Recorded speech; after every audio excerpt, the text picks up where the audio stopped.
Is the LG 32GQ950 a supersized 27GP950? We'll find that out today. Hi friends and welcome to Victor's Reality. Today we'll be taking a look at the Nano IPS 98% of the DCI-P3 color coverage monitor, 4K 144Hz at 32 inches. We'll do a brief summary on the menu, the unboxing, a brightness test, some Xbox and PC gaming in SDR and HDR to show you the true capabilities of this Nano IPS monitor. All coming up on Victor's Reality.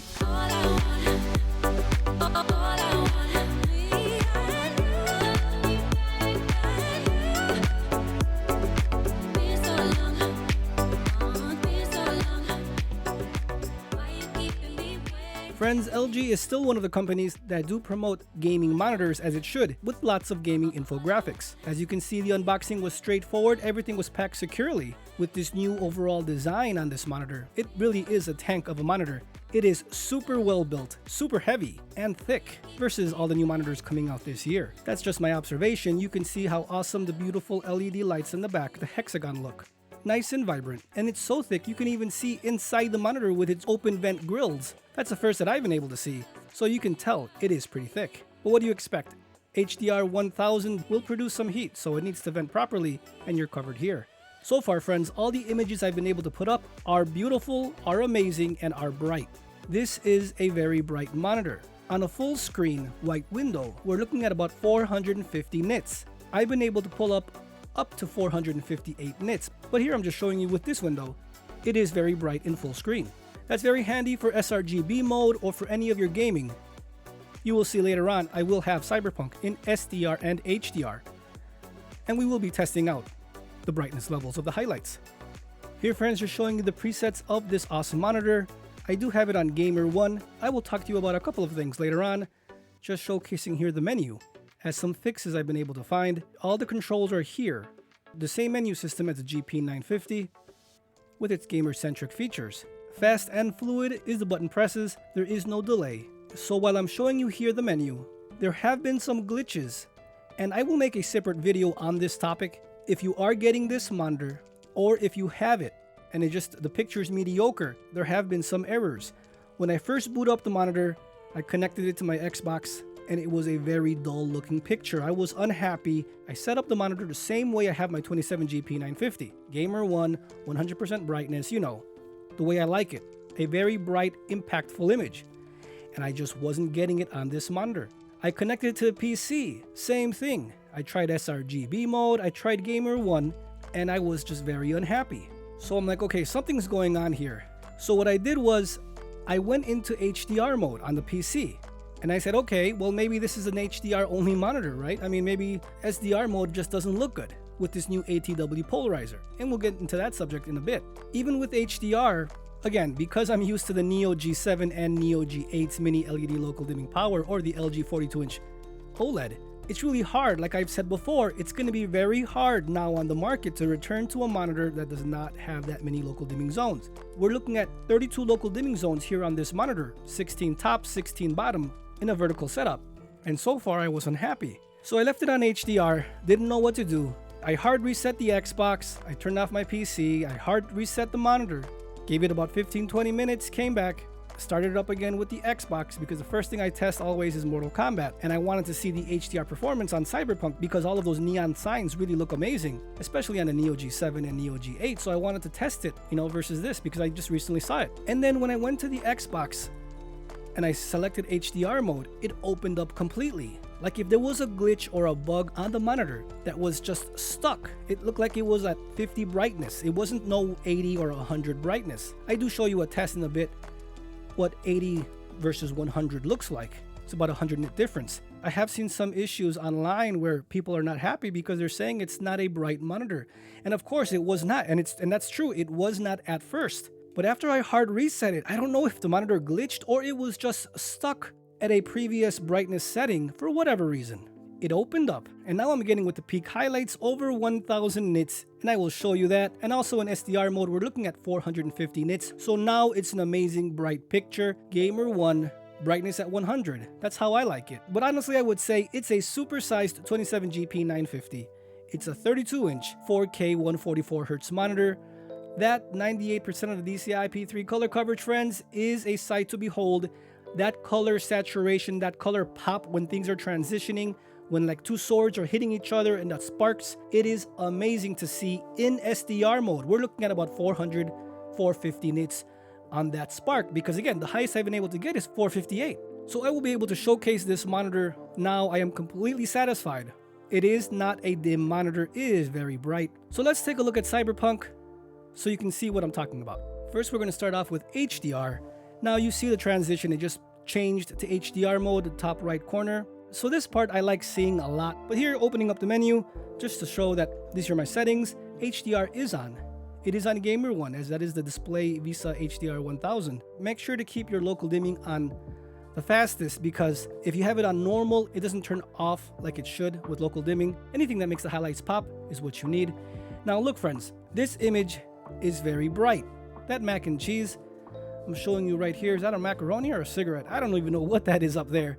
This image looks very bright, very nice, very contrasty. It has a lot of contrast.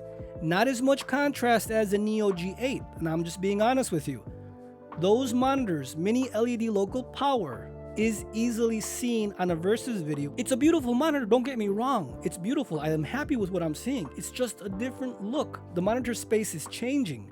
And with the introduction of more local dimming zones, even on the Sony M9, which has 96 local dimming zones, that would have an impactful difference versus this LG 32GQ950.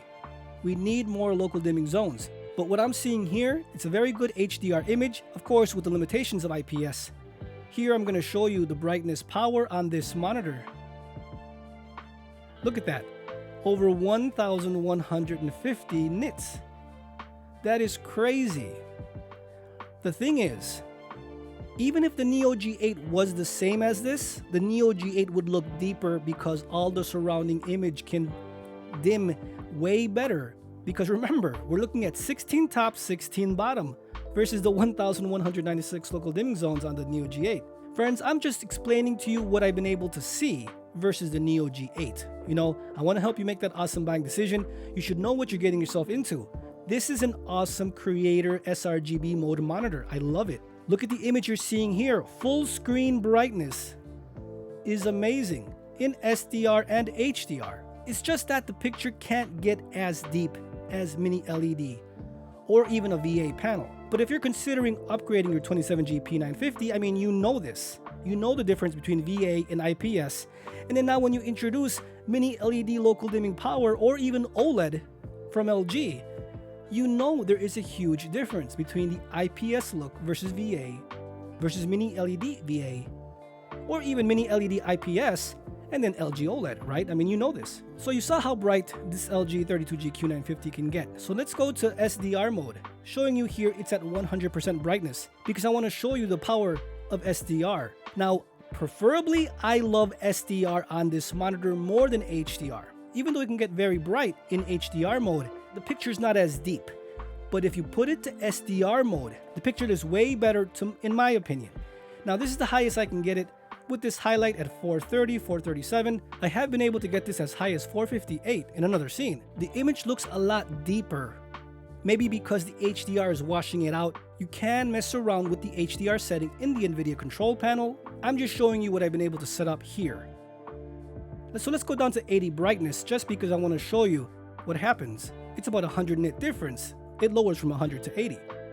So this is a deep image. I've gotten this question before. You guys have asked, what is my monitor preference? Meaning, how bright should a monitor get for me to be happy? Well, I need specifications to say 400 plus. I love that full screen brightness. You'll see in the games here, there is no washed out image. There is no faded display. That color saturation is otherworldly. Seriously, it is very good. And I would put the color saturation or capabilities to even surpass the Neo G8. That is for sure, because I've been able to see it with a whole bunch of scenes. It's just, the color saturation is beautiful on this monitor. That's why I love the sRGB mode. There is no ABL kicking in whatsoever. I have not been able to see it. Here showing you Civilization 5 on the PC on Steam. I play this game a lot. I would know if smear is happening. There is no smear whatsoever. This is a very bright image. Again, we're looking at 420 to 440 nits. It is very clear, very bright, very colorful.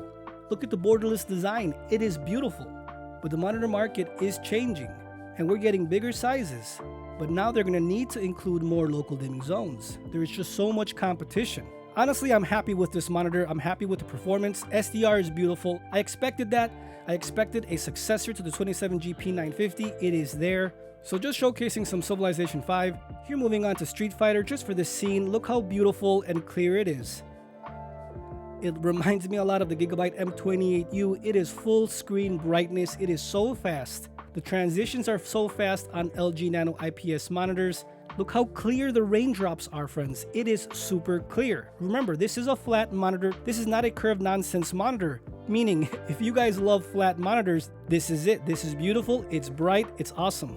And what's going to be really, I would say, cool to see would be this versus the M28U, because the M28U has about 500 nits in brightness, and this is a way faster panel. I mean, it's like almost night and day, seriously. But again, I got a versus that video to show you. Now testing out here 4K 120Hz. Look how beautiful this image is. As you can see, IPS is awesome. LG Nano IPS panels have very good contrast. You just have to set it up correctly. Look how beautiful and how clear this image is. This is 4K, friends. 4K 120Hz. VRR enabled. And as you can see right here, I am testing out, which I'm listening to right now, the Headphone X options or features. I'm testing that out, and it has a lot of bass. So if you're wondering how it sounds fuller. Every time I was shooting and I could hear the sparkles, those little fire sparkles on the floor, that's something I noticed right away. But it does have a lot of bass. If you're a person that loves gaming and you want bass capability, this does have good bass. And I would say the surround sound feature is that sparkling that I can hear with my headphones all around me. And in case you're wondering, which I was struggling to figure out how to get this to higher the volume. On the button control, you have to hit left or right, and that's how you increase or decrease the volume. So there is no option in the menu. It's just that's how you do it. I just figured out by messing around with the buttons. So if you do have this monitor and can't figure that out, that's how you do it. But here, friends, I love how Halo looks. 4K 120Hz is super smooth on this monitor. We'll be testing out more games, of course, Call of Duty, all that. But for this specific video, I just wanted to show how awesome gaming is on this monitor. PC, Xbox, PlayStation, SDR, HDR. I prefer SDR on this monitor. Again, because from what I've been able to see so far, even on the Xbox, it's just that because of IPS technology, HDR doesn't wow me as much as a mini LED VA panel would. And that's just common sense, right? It's VA versus IPS, and when you introduce over 1,000 local dimming zones versus 32, there is a drastic difference. And I am planning to do an HDR video, testing local dimming, testing everything. I mean, I can tell you already, friends, the Neo G8 is gonna win. It's that simple. That's why I'm gonna show you to help you make that awesome buying decision. But by no means is the LG 32GQ950 inferior in anything else. It goes toe to toe, it's just an HDR. You know what I'm talking about. VA mini LED power wins. That's just common sense. Here, I always do this to test out ABL. You can see, while the Neo G8 with ABL a tad bit here, the LG does not whatsoever, while the 42-inch OLED does. So again, you gotta pick and choose what clarity versus ABL versus brightness you want. Here there is no smear whatsoever. If you guys want, I can show you this versus the Neo G8. And from what I'm seeing right now, the Neo G8 does produce a tad bit smear versus here, which is crystal clear. LG Nano wins. IPS is faster, at least according to my eyes. And I've been able to notice that from the OG G7 to the 27GQ950. And still with the Neo G7 and Neo G8 versus the 32GQ950, LG wins in terms of speed and no smear. So this monitor does have an ATW polarizer. I have not been able to see any kind of glow, IPS glow whatsoever. This has 32 local dimming zones. I'm showing you here. I'm raising the ISO so you can see it. It is super fast. It's just that it's too wide versus mini LED versus, I'm sure, the Sony M9. But again, friends, I will be showcasing an HDR versus video very soon. This is an LG 32GQ950 showcase. But I do have to relay the information to you. As you know, on my channel, I have unboxed the Neo G7, the Neo G8, the LG 42. So I've been seeing a lot of the new high-end monitors right now. And these are things that just stick out to me. I'm happy with this monitor. I love it. But is this something you need or that you can or cannot deal with? This is the best sRGB mode I've seen on any monitor, even over the Neo G8s. I mean, I just love this sRGB mode, but I am prone to loving LG Nano IPS technology in any kind of creator mode. That's just me though. But this monitor is very thick, like I said in the pictures. I can even see inside the monitor. That's how thick it is, so this must produce a lot of heat. Now I haven't really tested it yet, and I will soon, but I just wanted to show you. It is pretty thick. This monitor is built like a tank again, friends. It is super heavy. No wobble whatsoever. But there is no IPS glow whatsoever. I have not seen that. I guess we'll have to test that out versus another IPS monitor, the 32GQ950. No IPS glow that I can see. Super wide viewing angles. The wide viewing angles, again, to me, they look the same. I mean, I know the introduction of the ATW Polarizer should help, but again, I don't notice that much of a difference. To me, the monitor looks more clear from the sides. I could say that, but besides that, that's about it. So friends, what do you think with the LG 32GQ950? I mean, it does 4K 120Hz on consoles, awesome. It's beautiful and bright in SDR mode, nice. It can get very bright with the peak highlights in HDR, which is a must, though we have to deal with the limits of IPS technology with very low 32 local dimming zones. That's just something we have to deal with. That's how the monitor was built, and that's what we have to deal with, right? Versus the competition, the aesthetics, the design, the build quality, top-notch, #1. I could say that for a fact. It's the best built monitor I've seen. If you like or not like the back LEDs, that's just a preference thing. It's nice. I mean, it's just from the left and the right. There is no top part or bottom, so when you turn on the lights, it doesn't look even, right? It's just on the left and the right, that's it. But if you have RGB or don't care about that, who cares, right? The ATW Polarizer just makes it look a little bit clearer from the side, but I don't really notice a major night and day difference versus a standard LG IPS 27GP950 monitor. No IPS glow is a good thing. I do love that on any kind of setting. There is no flash lighting on my monitor. That's really cool. So if the ATW Polarizer helps with that, that's awesome. But the IPS glow is something that is easily seen on IPS panels, especially the cheaper ones. But on any of them, it happens on any of them. And on this one, it's beautiful. There is none. But it's better to show you that in a versus video with another IPS panel so you can see what I'm talking about. So friends, I hope you enjoyed this video. This was the unboxing and preview of the LG 32GQ950. I love it. I stand by it, and I'm going to showcase it a lot more with a variety of games and applications to help you make that awesome buying decision. So consider subscribing if you do want to see more of this awesome monitor. Thanks for watching, friends. Stay safe out there. I'll see you guys next time.